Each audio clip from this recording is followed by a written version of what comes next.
तो एक स्वाभाविक अपेक्षा आजकल ऐसी रहती है, ये भी जीने की पद्धति हमारी नहीं है, हर बात सरकार ही करे, और सरकार भी कहती है हर बात हम ही करेंगे, आपको नौकरी भी देंगे, आपको खाने को भी देंगे, आपको सब कुछ हम करेंगे, हम आपको टीवी भी देंगे, हम आपको सब कुछ देंगे, आपको कुछ नहीं करना है।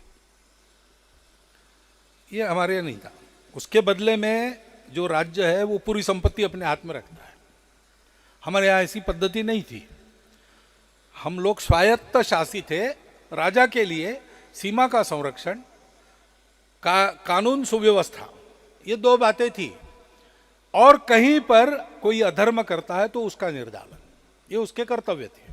बाकी सारी बातें प्रजा के हाथ में रहती थी। लेकिन ठीक है, वो जमाना गया, अब ये नया जमाना है, तो हमारी अपेक्षा रहती है कि ये सब सरकार करे। अब जो आपने कहा है कि ये आना चाहिए, वो आना चाहिए। अब नई शिक्षा नीति का सिलेबस बन रहा है, 6वीं क्लास तक बन गया है, उसमें कई बातें जो पहले नहीं थी वो आई है, आगे भी आएगी, ऐसे आशा करेंगे, देखेंगे। पहले आने दो, बाद में उसकी समीक्षा करेंगे। प्रयास तो यही रहेगा कि अपनी ज्ञान परंपरा में जो ठीक है, और विशेषकर जो आज की दुनिया को भी मार्गदर्शक है, वो आना ही चाहिए। उससे ज्ञान भी बढ़ता है, उसके स्वाभिमान भी बढ़ता है। परंतु कुछ प्राथमिक बातें हम अपने घर में भी बता सकते हैं ना। अभी जो वारों का क्रम है, सोम मंगल बुध शनि, वो मैंने यहां नहीं पहले सुना या किसी पुस्तक में नहीं पढ़ा, वो गपशप में हमारे बुजुर्गों ने हमको बताया।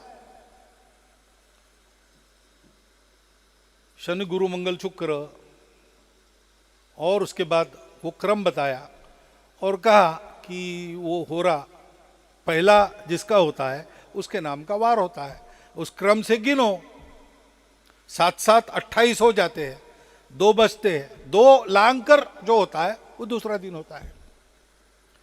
ये सारा हमको पहले पता चला। 27 नक्षत्रों के नाम हमारे यहाँ तो कंठस्थ करते हैं हम लोग, अश्विनी भरणी कृत्तिका रोहिणी मृगा आर्द्रा चैत्र वैशाख ज्येष्ठा आषाढ़। पूछते तो बताते थे कि पूर्णिमा के दिन में 12 बजे ऊपर जो नक्षत्र है उसका नाम मास को है। चैत्र पूर्णिमा को चित्रा नक्षत्र अपने सर के ऊपर आता है, तो वो चैत्र मास है। अब ये प्राथमिक बातें हैं, ये अपने घर में परंपरा से चलनी चाहिए। उसके पीछे का इतना सा विज्ञान जो हम बता सकते हैं, सामान्य व्यक्ति भी समझ सकता है, वो हम कह सकते हैं। चंद्र 27 दिन में परिक्रमा पूरी करता है, तो अभी अगले साल श्रावण मास अधिक मास है। ये अधिक कहाँ से आ गया? आपने लीप ईयर की बात करी, करेक्शन, लेकिन हम भी अधिक मास के रूप में करेक्शन करते हैं, करना ही पड़ता है, क्योंकि अगर गतियों का एडजस्टमेंट करना है तो सबकी गति में कुछ न कुछ करेक्शन करना पड़ता है। क्योंकि कालगणना सामान्य मनुष्य के खेती में काम में आनी चाहिए, तभी होगा। ऋतु चक्र असंतुलित होता है, फिर अधिक मास के बाद थोड़ी उसमें नियमितता फिर से आ जाती है, क्योंकि हमारी गिनती में हम वो करेक्शन कर लेते हैं। ऋतु चक्र अपने गति से चलता है, लेकिन हमारे गिनने में 12 महीने 13 महीने ये जो फर्क है वो एडजस्ट कर देता है हमको। ऐसी कई बातें हैं, ये हमको अपने घर में पता क्यों न चले, हम इसको प्राप्त क्यों न करिए, दैनिकों में साप्ताहिकों में इस पर लेखमाला क्यों न चले। ये विषय इतने रुचिकर है, विशेषकर नई पीढ़ी को, जिसको तर्क चाहिए, जिसको कारण चाहिए, उसको अगर ऐसी बातें हम बताने लगे, थोड़ा उसके भाषा में लिखना पड़ेगा, तो ये सहज ही इसका प्रचार हो सकता है। और वो करना चाहिए। करना इसलिए चाहिए कि हमारे पास भी आजकल जिसको साइंटिफिक दृष्टि कहते हैं, वो दृष्टि थी, उसके आधार पर हम चले। हमारी व्यवस्थाएं तहस नहस हो गई सारी,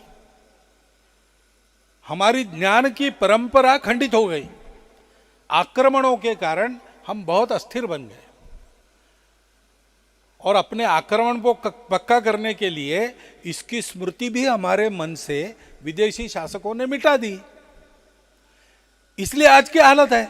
हम अगर याद करें, हम अगर अन्वेषण करें तो हमारे पास भी क्या क्या है और आज वो कितना उपयुक्त है। कई दुनिया के सामने की समस्या है, उनके पास दूसरा हल नहीं है, वो हमारे पास है।